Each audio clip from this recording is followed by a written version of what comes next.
We talked to Venezuelans who have emigrated from the country about what they think the future holds and the families they left behind.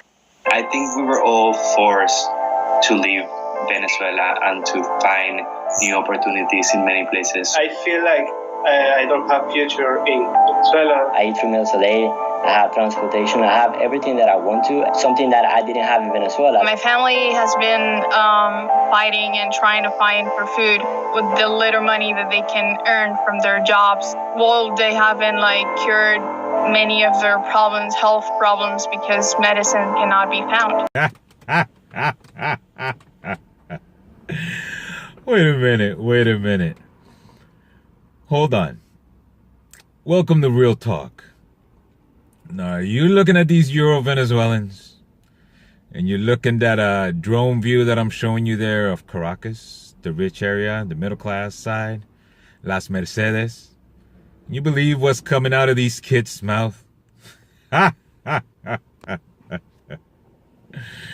It is unbelievable what these kids are trained to do by their parents.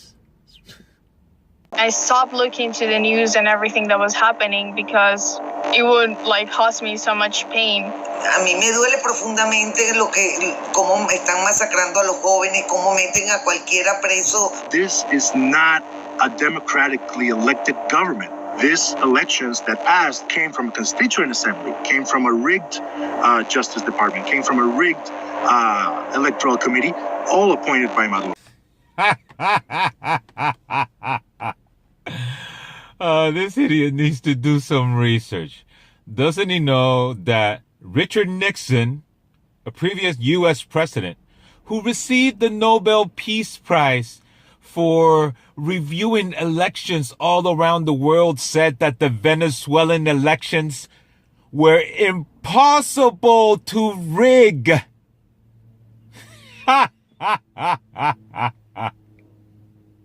Justice Department came from a rigged electoral committee, all appointed by Maduro. The Venezuelan citizens did elect a National Assembly, and Juan Guaido is using his constitutional rights to, become interim president. I'm not saying that he's going to be a superhero that's going to save us.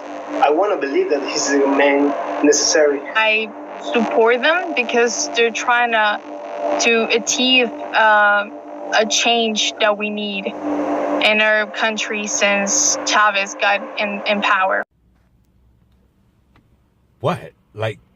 Did these Euro-Venezuelans think that Venezuelans like me would not find these videos and find other videos and put them together like I'm doing and show the people how you white supremacists, racists, Euro-Venezuelans live? By the way, I would like to thank the rich Euro-Venezuela that had a very expensive drone and shot this video and put it up on YouTube. It allowed me to really put this video together quite well. Thank you. Power. I personally would hate if he put himself into the ballot for the elections when we get out of it. We're not trying to get Guaido to stay in the government. I just want him to get rid of this regime so we can do free elections.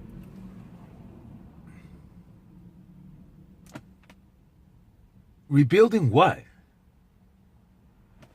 Can't you see how your people live below? Rebuild what? I don't get it. And start rebuilding. What is happening in Venezuela is affecting not just our country, it's affecting all the region. The U.S. need to take a leading role in this, not just because it's the strategic things to do, but also because it's a moral issue. We tried protesting and we got attacked and many people got killed. So they tried protesting, right? And some of them got killed. On a serious note, One of the victims of the protest was Orlando Figueroa, who was burned alive last month when opposition demonstrators accused him of being a thief or a chavista. He died from his wounds last Monday. This is what his mother had to say. Si es así, ¿por qué Julio Borges lo permite y Enrique Capriles lo permiten? Entonces, ¿a quién yo voy a culpar? A la oposición, al vandalismo de ellos, porque ellos fueron los que le echaron gasolina a mi hijo, como un animal.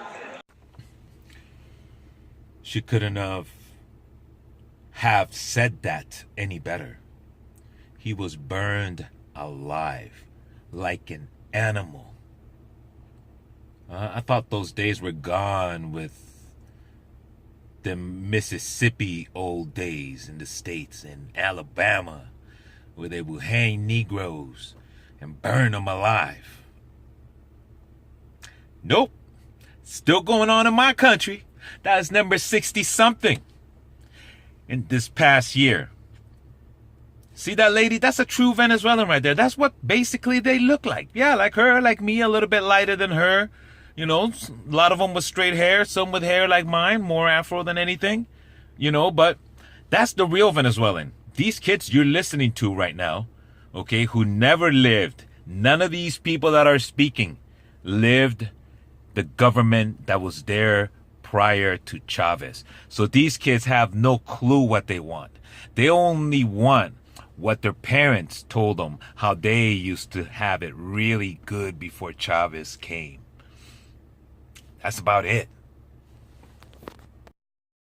El pueblo venezolano ya necesita ayuda internacional, necesita intervención internacional. Nosotros no podemos solos. The Trump administration and Trump himself has shown himself to be a racist. So he's not exactly the person I wish was in charge right now, but what's happening in Venezuela is too important to become partisan about it. We wouldn't want to become another colony of the United States. An U.S. invasion at this point, it'll be like the last resource. We're so desperate at this point that I think most of Venezuela would take it. We're not only up against Maduro and a regime, we're up against the drug lords, we're up against different guerrilla groups, we're up against terrorist cells. I don't think any Venezuelans really want to see armed conflict.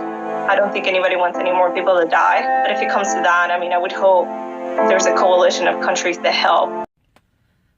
Did you just hear what that Euro Venequa said? Unbelievable.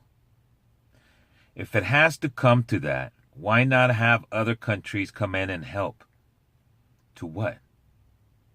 To kill us?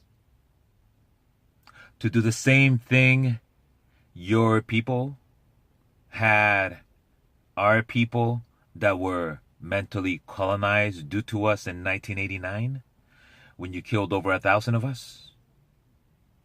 I was there. See? These families have gotten their white privileged kids out of my country in the hopes that with their propaganda they'll be able to manufacture an occupation in my country and kill more brown people again. Because you see, they're getting tired of burning us. The help. Yes, we don't want a war, but this is already a war. And this war that we're living right now is a war when we have no chance to survive. I would love to go back to my country and just live the life I was supposed to be living if none of this would happen. I don't want to go home. And that makes me feel bad for saying it, but I feel like I have a chance to have a future here. We want to go back and, and reconstruct the country, the economy. En el momento que esto caiga, agarro a mi hijo y nos vamos a nuestro país. Venezuela va a salir adelante. This is not about left-wing politics versus right-wing politics. This is not about capitalism versus socialism or Trump versus Maduro. It's about basic human rights. We have been torn apart from our families. So I really wish that to end. Not one of these kids that just spoke here lives here. Learn truth. ¡Váyanse al carajo, yanquis de mierda! ¡Que aquí hay un pueblo digno! ¡Aquí hay un pueblo digno, yanquis de mierda! ¡Váyanse al carajo 100 veces! ¡Aquí estamos, los hijos de Bolívar! ¡Los hijos de Guaycaipuro! ¡Los hijos de Tupac Amaru!